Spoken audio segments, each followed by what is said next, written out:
नमस्कार, मैं Manoj Kumar, DElEd 4th semester का एसएसटी का टीचर। आपके सेगमेंट में आधुनिक भारत चल रहा है और उसमें मैंने आपको अभी तक साइमन कमीशन और भारत छोड़ो आंदोलन, असहयोग आंदोलन और रोलट एक्ट, जलियांवाला बाग हत्याकांड करा दिया था। अब उसके बाद धीमे धीमे हम आगे स्वतंत्रता की ओर बढ़ रहे हैं, भारत को आजादी दिलाने की ओर बढ़ रहे हैं। और इसी क्रम में अब पटेल जी का एक आंदोलन है, वल्लभ भाई पटेल का, जिसको बारदोली सत्याग्रह के नाम से जाना जाता है। इसके बारे में हम आपसे चर्चा करेंगे। आज ज्यादा सेगमेंट नहीं है, 2-3 छोटे छोटे टॉपिक हैं। नेहरू रिपोर्ट है, बारदोली सत्याग्रह है, पूर्ण स्वतंत्रता की मांग है, मोहम्मद अली जिन्ना की 14 सूत्री मांगे हैं। इनके बारे में हम विस्तृत चर्चा करेंगे। ये आपको देखने में छोटे जरूर लग रहे हैं, लेकिन ये काफी इम्पोर्टेंट है। इनको समझने के लिए आप शांतिपूर्वक एकाग्रचित होकर इसको वीडियो को देखें और समझें, क्योंकि भारत की स्वतंत्रता और भारतीय संविधान का निर्माण यहीं से लगभग थोड़ा सा आपको समझ में आ जाएगा कि क्या प्रक्रिया थी, कैसे क्या हुआ। तो आप इसको ध्यान से देखिए। बारदोली सत्याग्रह की अगर हम बात करें तो बारदोली सत्याग्रह भारतीय राष्ट्रीय आंदोलन का सबसे संगठित और व्यापक और सफल आंदोलन माना जाता है। यह सूरत के बारदोली तालुका में 1928 में घटित हुआ। किसानों के द्वारा लगान न देने के कारण बारदोली सत्याग्रह किया गया। इस आंदोलन में केवल कुनबी पाटीदार जनजातियों के भूस्वामी किसान ही शामिल नहीं थे, बल्कि काली पराज अर्थात काले लोग और जनजाति के लोग भी शामिल थे। बारदोली सत्याग्रह का नेतृत्व करने के लिए गांधी जी ने वल्लभ भाई पटेल को इस आंदोलन की कमान सौंपी। बारदोली सत्याग्रह भारतीय स्वतंत्रता संग्राम के दौरान वर्ष 1928 में गुजरात में संपन्न हुआ या गुजरात में घटित हुआ। यह एक प्रमुख किसान आंदोलन था, जिसका नेतृत्व वल्लभ भाई पटेल कर रहे थे। उस समय प्रांतीय सरकार ने किसानों के लगान में 30% से भी अधिक वृद्धि कर दी थी। पटेल ने इस लगान वृद्धि का जमकर विरोध किया और सरकार ने सत्याग्रह आंदोलन को कुचलने के लिए कठोर कार्य किए अर्थात दमनात्मक कार्रवाई की।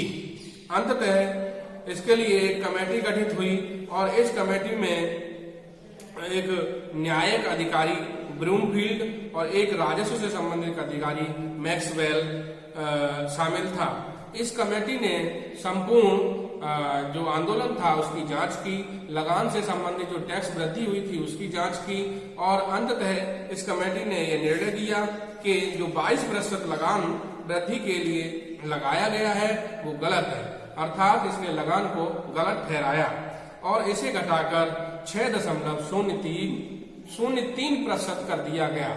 अतः यह जो आंदोलन था, इस आंदोलन में बारदोली की महिलाओं ने भी बढ़ चढ़कर हिस्सा लिया। इस आंदोलन में जनजाति लोगों ने भी हिस्सा लिया, इस आंदोलन में कृषक लोगों ने भी हिस्सा लिया।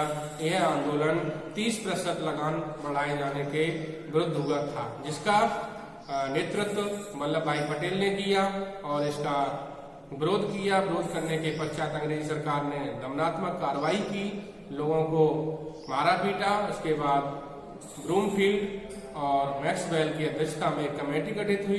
कमेटी ने इस लगान को जो 30% वृद्धि थी उसको गलत ठहरा दिया और उसको घटाकर 6.03% सही बताया। अतः यह आंदोलन पहला और एक सफल आंदोलन कह सकते हो, राष्ट्रीय स्तर पर सफल आंदोलन था। इसी आंदोलन के तहत वल्लभ भाई पटेल को बारदोली की महिलाओं ने, अर्थात बारदोली की जो महिलाएं थी, उन्होंने सरदार की उपाधि से विभूषित किया। तो यह यहीं से जो वल्लभ भाई पटेल थे, बारदोली सत्याग्रह से ही सरदार वल्लभ भाई पटेल के नाम से जाने जाते हैं। ये आपका बारदोली सत्याग्रह था। इसमें कुछ नहीं है, मतलब 30% लगान बढ़ाया गया था और 30% लगान बढ़ाने के विरुद्ध में लोगों ने आंदोलन किया, जिसमें कृषक थे, जनजाति लोग थे और वहां की महिलाएं थी। इन लोगों की कमान गांधी जी ने पटेल को संभालने की दी। वल्लभ भाई पटेल ने इसका नेतृत्व किया, विरोध किया, लोग उनके साथ थे। अंग्रेजों ने दमन किया, कठोर कार्रवाई की। अंततः उन्हें विवश होकर के जब लोग नहीं माने तो मैक्सवेल और ब्रूमफील्ड के अध्यक्षता में कमेटी गठित की और उस कमेटी ने इसको गलत ठहरा दिया और घटा करके 6.03% लगान उचित माना। इस प्रकार ये आंदोलन आपका सफल आंदोलन माना जाएगा। ठीक है, समझ में आया? गुड। इसके पश्चात हम चर्चा करेंगे नेहरू रिपोर्ट क्या थी। भारतीय संविधान में एक बहुत ही इंपॉर्टेंट टॉपिक है नेहरू रिपोर्ट और मोहम्मद अली जिन्ना की 14 सूत्री मांग। उस समय एक अंग्रेज अधिकारी हुआ करता था जिसका नाम था बर्किनहेड। बर्किनहेड ने 1928 में तत्कालीन भारतीय सचिव लॉर्ड बर्किनहेड ने भारतीयों को एक ऐसे संविधान निर्माण की चुनौती दी जो सभी गुटों और दलों को मान्य हो। भारतीय लोगों को अर्थात कांग्रेस के लोगों को यह चुनौती दी कि आप एक ऐसे संविधान का निर्माण करिए जो सभी दलों को और सभी लोगों के लिए मान्य हो। इस चुनौती को स्वीकार कर फरवरी मई 1928 में देश के विभिन्न विचारधाराओं के नेताओं के साथ एक सर्वदलीय सम्मेलन बुलाया गया जिसमें 29 संस्थाओं ने भाग लिया। 10 मई 1928 को बंबई में दूसरी बैठक का आयोजन हुआ और इस बैठक में ये चर्चा हुई कि बर्किनहेड ने जो चैलेंज किया है संविधान बनाने का वो कहां तक सही है और इस संविधान बनाने के लिए क्या क्या उपाय किए जाएं। इस संविधान की जो चुनौती थी वास्तविक रूप से मोतीलाल नेहरू ने स्वीकार की। संविधान की रूपरेखा तैयार करने को कहा गया। यह सम्मेलन पहले दिल्ली में फिर पुणे में आयोजित हुआ। सम्मेलन में भारतीय संविधान का मसौदा तैयार करने हेतु मोतीलाल नेहरू की अध्यक्षता में एक उप समिति का भी गठन किया गया। एक उप समिति क्या थी? अब ये मुख्य समिति थी जिसकी अध्यक्षता की थी मोतीलाल नेहरू ने। उसके बाद एक उप समिति बनाई गई, सब कमेटी। इसमें कौन कौन से मेंबर थे? अली इमाम, Subhash Chandra Bose, S M any, Mangal Singh, Shoaib Qureshi, GI. प्रधान, तेज बहादुर सप्रू जैसे लोग इस उप समिति में सम्मिलित थे। संविधान का प्रारूप तैयार करने की दिशा में भारतीयों का यह पहला बड़ा कदम था। अब तक जो चर्चा चली आ रही थी ये होगा वो होगा, लेकिन वास्तविक रूप से जब बर्किनहेड ने चुनौती दी तो मोतीलाल नेहरू ने इसको स्वीकार किया और इसके लिए कई एक जगह सम्मेलन किए। सम्मेलन में इस कमेटी बनाई गई, कमेटी के अध्यक्ष मोतीलाल नेहरू बने। उसके पश्चात एक सब कमेटी बनाई गई जिसमें अली इमाम, शोएब कुरैशी, तेज बहादुर सप्रू और कई लोग शामिल हुए। भारतीयों का ये पहला बड़ा कदम था। अगस्त 1928 में उप समिति ने एक प्रसिद्ध रिपोर्ट पेश की जिसे नेहरू रिपोर्ट के नाम से जाना जाता है। तो ये जो मेन कमेटी थी, मेन समिति थी, इसने फरवरी और मई में इस प्रक्रिया को शुरू किया। उसके पश्चात आंदोलन कई जगह सम्मेलन हुए। सम्मेलन के पश्चात अगस्त 1928 में इस समिति ने एक रिपोर्ट प्रस्तुत की जिसको नेहरू रिपोर्ट के नाम से जाना जाता है। अब ये क्या थी रिपोर्ट? रिपोर्ट की सभी संस्कृतियों को एक मत से स्वीकार कर लिया गया। रिपोर्ट में भारत को डोमिनियन स्टेट का दर्जा दिए जाने की मांग थी। डोमिनियन स्टेट अर्थात स्वायत्तशाही शासन, मतलब हम आपके अंतर्गत तो रहेंगे लेकिन देश में अंदर हम अपने अनुसार शासन करेंगे या हमारे लोग ही हमारे लिए शासित, हमारे लोग ही हमारे लिए सरकार चलाएंगे और उससे हम शासित होंगे। डोमिनियन स्टेट दिए जाने की संस्कृति की गई, लेकिन राष्ट्रवादियों के एक वर्ग को इस पर आपत्ति थी। वह डोमिनियन स्टेट के स्थान पर पूर्ण स्वतंत्रता का समर्थन कर रहा था। लखनऊ में डॉक्टर अंसारी की अध्यक्षता में पुनः सर्वदलीय सम्मेलन हुआ जिसमें नेहरू रिपोर्ट को स्वीकार कर लिया गया। कारण क्या था कि ये स्वायत्तशाही शासन की मांग कर रहे थे, ऑटोनॉमस स्टेट की, लेकिन इसी में जो राष्ट्रवादी क्रांतिकारियों का एक दल था वो ये चाहता था कि पूर्ण स्वतंत्रता चाहिए, पूर्ण स्वराज्य चाहिए, हमको डोमिनियन स्टेट नहीं चाहिए। लेकिन मोतीलाल नेहरू का ये कहना था कि अभी जो कहते हैं आजादी की जो लड़ाई है उसमें हम उत्तरोत्तर धीमे धीमे प्रयास करेंगे। अब एकदम से हम पूर्ण स्वतंत्रता की बात करेंगे तो हमारी बात बिगड़ जाएगी। अभी हमको जो मौका मिला है उसके माध्यम से हम उत्तरोत्तर धीमे धीमे प्रगति करेंगे और आजादी की मार्ग पर आगे बढ़ेंगे। इसलिए उन्होंने डोमिनियन स्टेट की बात की। लेकिन फिर भी डॉक्टर अंसारी की अध्यक्षता में एक सम्मेलन हुआ और नेहरू रिपोर्ट को पास करा लिया गया। इसका कारण ये था कि उस समय और जो कांग्रेसी नेता थे उनका नेहरू को, मोतीलाल नेहरू को समर्थन था। अब ये जो नेहरू रिपोर्ट थी, नेहरू रिपोर्ट क्या थी? नेहरू रिपोर्ट की मांगे क्या थी? ये बात तो सही है कि ये डोमिनियन स्टेट की बात करते हैं, स्वायत्तशाही एक प्रांत की राज्य की बात करते हैं, और दूसरा दल जो था वो पूर्ण स्वतंत्रता की बात कर रहा था। तो नेहरू रिपोर्ट के कुछ मुख्य बिंदु हैं, हम आपको चर्चा करके बताएंगे। भारत को पूर्ण औपनिवेशिक स्वराज्य का दर्जा मिला, मतलब जैसा उस समय ऑस्ट्रेलिया को दर्जा प्राप्त था पूर्ण औपनिवेशिक अर्थात टोटल ऑटोनॉर्मस स्टेट, टोटल ऑटोनॉर्मस स्टेट का दर्जा प्राप्त हो तथा उसका स्थान ब्रिटिश शासन के अधीन अन्य उपनिवेशों के समान हो, जैसे कि अफ्रीका में साउथ अफ्रीका, ऑस्ट्रेलिया, ये जो ब्रिटिश शासन के उस समय के अन्य उपनिवेश थे उनके समान ही भारतीय लोगों को दर्जा मिले, अर्थात वो अपने देश में अपनी सरकार बना सकें, अपने अनुसार चीजों का निर्माण कर सकें, अपने अनुसार नियम और कानून चला सकें। ऐसा उनका मानना था कि हमको टोटल डोमिनियन स्टेट अर्थात पूर्ण स्वराज्य का दर्जा मिले। नंबर 2, सार्वजनिक निर्वाचन प्रणाली को समाप्त कर दिया जाए जो कि अब तक संवैधानिक सुधारों का आधार था। इसके स्थान पर संयुक्त निर्वाचन प्रणाली की व्यवस्था हो। केंद्र और राज्यों में जहां मुसलमान अल्पसंख्यक हों उनके हितों की रक्षा के लिए कुछ सीटों को छोड़ दिया जाए।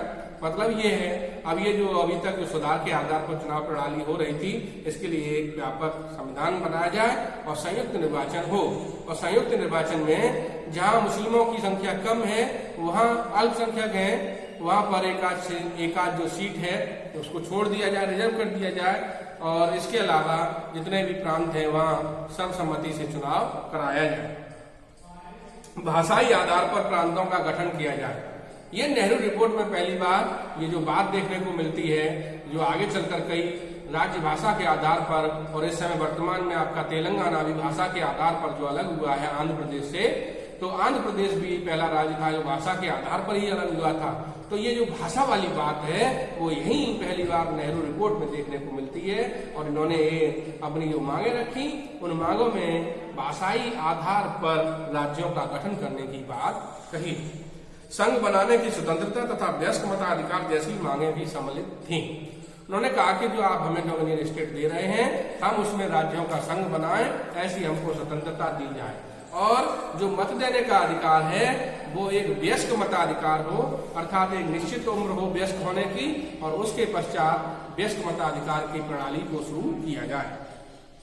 केंद्र तथा राज्यों में उत्तरदायी सरकार की स्थापना हो, जैसा कि वर्तमान में केंद्र और राज्य में उत्तरदायी सरकार है, उसी प्रकार की नेहरू रिपोर्ट में भी एक सरकार की स्थापना की मांग की गई। इसके बाद मुसलमानों के धार्मिक और सांस्कृतिक हितों को पूर्ण संरक्षण। देखिए, नेहरू रिपोर्ट में भी ये बात कही गई कि मुसलमानों के जो कार्य हैं या उनके धर्म से संबंधित जो हित हैं उनका पूर्ण संरक्षण किया जाए, इसमें कोई गलत बात नहीं। पूर्ण धर्मनिरपेक्ष राज्य की स्थापना, राजनीति से धर्म को पृथक्करण कर दिया गया। आज के समय में भी मैं आपको बताऊं, 42वां संविधान संशोधन 1976 में पंथ निरपेक्ष राज्य की कल्पना भारतीय संविधान में की गई है। वो इसी के तहत है कि भारत का कोई भी एक धर्म नहीं है, अर्थात सभी धर्मों के लिए भारत का कानून समान दर्जा रखता है, समान रूप से देखता है। इसीलिए पूर्ण रूप से धर्मनिरपेक्ष, किसी भी धर्म, किसी भी संप्रदाय से भारतीय संविधान का या भारतीय कानून का कोई भी संबंध नहीं होगा। इसलिए पूर्ण पंथ निरपेक्ष की बात, पूर्ण धर्म निरपेक्ष की राज्य की स्थापना की बात इसमें की गई। कार्यपालिका के विधानमंडल के प्रति उत्तरदायी, कार्यपालिका जो है, कार्यपालिका अर्थात कार्यकारी सिस्टम, वो विधानमंडल के प्रति उत्तरदायी हो। केंद्र और प्रांतों में संघीय आधार पर शक्तियों का विभाजन किया जाए, किंतु अवशिष्ट शक्तियां केंद्र को दी जाए। वही है जो आज वर्तमान समय में भारत सरकार और राज्य सरकार के संबंध है, उसमें अगर दोनों में टकराव कभी होता है राज्य में और केंद्र में, तो केंद्रों को ज्यादा शक्ति होती है। वही मोतीलाल नेहरू की जो मांग थी उसमें व्यवस्था की गई थी। सिंध को बंबई से पृथक कर दिया जाए, अर्थात उस समय जो सिंध भारत का अभिन्न अंग था उसको बंबई से अलग करके एक अलग प्रांत बनाया जाए। उत्तर पश्चिम सीमा प्रांत की ब्रिटिश राज्य के अन्य प्रांतों के समान स्तर पर प्रदर्शित किया जाए। देशी राज्यों के अधिकारों एवं विशेषाधिकारों को सुनिश्चित किया जाए, अर्थात जो देशी राज्य हैं, रियासतें हैं, उनके अधिकार कितने हैं और कहां तक हैं ये सुनिश्चित किया जाए। जनजातियों के अधिकारों को संरक्षण मिले। भारत में एक प्रतिरक्षा समिति, उच्चतम न्यायालय, लोक सेवा आयोग की स्थापना की जाए।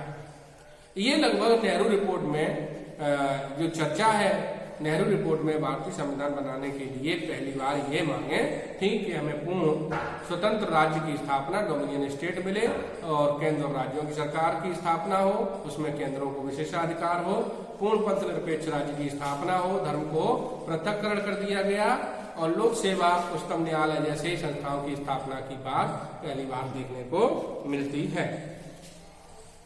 ठीक है, ये सब कुछ हो गया। इसके पश्चात इसको जो मुस्लिम लीग थी, मुस्लिम लीग ने अस्वीकार कर दिया। नेहरू रिपोर्ट की शर्त ये थी अंग्रेजों के द्वारा, सचिव लॉर्ड बर्केनहेड था, उन्होंने कहा कि आप एक ऐसा संविधान बनाइए जो सब दलों को अर्थात सभी लोगों को मान्य हो, लेकिन मुस्लिम लीग ने इन मांगों को खारिज कर दिया। मुस्लिम लीग ने कहा कि इसमें केवल हिंदुओं की बात की गई है और मुस्लिमों को इसमें कोई फायदा नहीं है, अर्थात मुस्लिमों का इससे कोई हित होने वाला नहीं।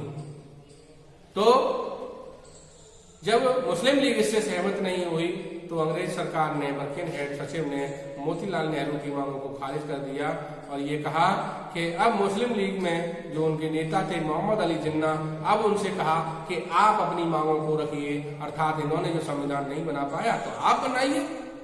तो उसके उपलक्ष्य में, इसके परिणाम स्वरूप जिन्ना ने अपनी 14 सूत्री मांगे रखी। ये कहा कि इस प्रकार का संविधान होना चाहिए। तो मोहम्मद अली जिन्ना की 14 सूत्री मांगे क्या थी, इसको हम विस्तृत में पढ़ दे रहे हैं। नेहरू रिपोर्ट के पश्चात मुस्लिम लीग के नेता मोहम्मद अली जिन्ना ने रिपोर्ट की बहुत सी बातों से असहमति जताई। उन्होंने दिसंबर 1929 में मुसलमानों के हितों और अधिकारों के लिए अपनी 14 सूत्री योजना पेश की, जिसे जिन्ना की 14 शर्तें भी कहते हैं। जिन्ना की 14 सूत्री मांगे निम्नलिखित थी। कौन कौन सी थी? नंबर 1, संविधान का भावी स्वरूप संघीय हो तथा प्रांतों को अवशिष्ट शक्तियां हो। इन्होंने कहा कि नेहरू रिपोर्ट में कहा गया कि केंद्र को शक्ति ज्यादा मिले, जिन्ना कहते हैं कि राज्य को शक्ति ज्यादा मिले। देश के सभी विधानमंडल, सभी प्रांतों की अन्य निर्वाचन संस्थाओं के अल्पसंख्यकों और पर्याप्त प्रभावी नियंत्रण दिया जाए। ये अल्पसंख्यकों के नियंत्रण को पर्याप्त संरक्षण देते हैं। सभी प्रांतों को समान स्वायत्तता प्रदान हो, सभी प्रांतों को समान स्वतंत्रता देते हैं। सांप्रदायिक समूह का निर्वाचन पृथक निर्वाचन पद्धति से कराया जाए। केंद्रीय विधानमंडल में मुसलमानों के लिए 1/3 से अधिक स्थान आरक्षित हों। कहते हैं कि केंद्रीय विधानमंडल में अगर 100 सीटें हैं तो 100 में से 33 या 34 सीटें मुस्लिमों के लिए आरक्षित हों। सभी संप्रदायों को धर्म, पूजा, उपासना, विश्वास, प्रचार, शिक्षा की पूर्ण स्वतंत्रता प्रदान की जाए। ठीक है। भविष्य में किसी प्रदेश के गठन या विभाजन में बंगाल, पंजाब, उत्तर पश्चिम सीमा प्रांत की अक्षुण्णता का पूर्ण ध्यान रखा जाए। उन्होंने कहा कि पंजाब, बंगाल, उत्तर पश्चिम सीमा प्रांत अर्थात जहां मुस्लिम बाहुल इलाका था उसको किसी भी रूप में छेड़ा न जाए, उसकी अक्षुण्णता बनाए रखी जाए। भविष्य में किसी प्रकार के गठन, सिंध को बंबई से पृथक कर नया प्रांत बनाया जाए। ये नेहरू रिपोर्ट में भी कहा गया। किसी निर्वाचन निकाय, विधानमंडल में किसी संप्रदाय से संबंधित कोई विधेयक तब तक पारित न किया जाए जब तक उस संप्रदाय के 3/4 सदस्य उसका समर्थन न करें। सभी सरकारी सेवाओं में योग्यता के आधार पर मुसलमानों को पर्याप्त अवसर दिए जाएं। ठीक है। अन्य प्रांतों की तरह बलूचिस्तान, उत्तर पश्चिम सीमा प्रांत में भी सुधार कार्यक्रम लागू किए जाएं। सभी प्रांतीय विधानमंडलों में 1/3 स्थान मुसलमानों के लिए आरक्षित हों। संविधान में मुस्लिम धर्म, संस्कृति, भाषा, वैयक्तिक विधि, मुस्लिम धार्मिक संस्थाओं के संरक्षण अनुदान के लिए आवश्यक प्रावधान किए जाएं। केंद्रीय विधानमंडल द्वारा भारतीय संघ के सभी राज्यों की सहमति के बिना कोई भी संवैधानिक संशोधन न हो। अर्थात हम देखते हैं कि जिन्ना की जो 14 सूत्री मांगे हैं वो ज्यादातर मुस्लिमों के, अल्पसंख्यक लोगों के आसपास ही इर्द गिर्द घूमती नजर आई। और ये 14 सूत्री मांगों को लेकर जब मोहम्मद अली जिन्ना अंग्रेजी सरकार के पास गए तो इसका विरोध कांग्रेस ने किया, क्योंकि बर्किनहेड ने कहा था कि हमें एक ऐसा आप लोग संविधान बना के दीजिए जो सर्वमान्य हो और सभी के लिए लाभकारी हो। अब चूंकि दोनों, कांग्रेस ने और मुस्लिम लीग दोनों ने अलग अलग मांगे रखी, दोनों एक दूसरे से सहमत नहीं थे, तो दोनों की मांगों को खारिज कर दिया गया और इस समय संविधान बनाने की जो प्रक्रिया थी, कह सकते हो ठंडे बस्ते में डाल दी गई। और ये आपके मोहम्मद अली जिन्ना की 14 सूत्री मांगे, नेहरू रिपोर्ट और बारदोली सत्याग्रह हमने आपको पढ़ाया। नमस्कार।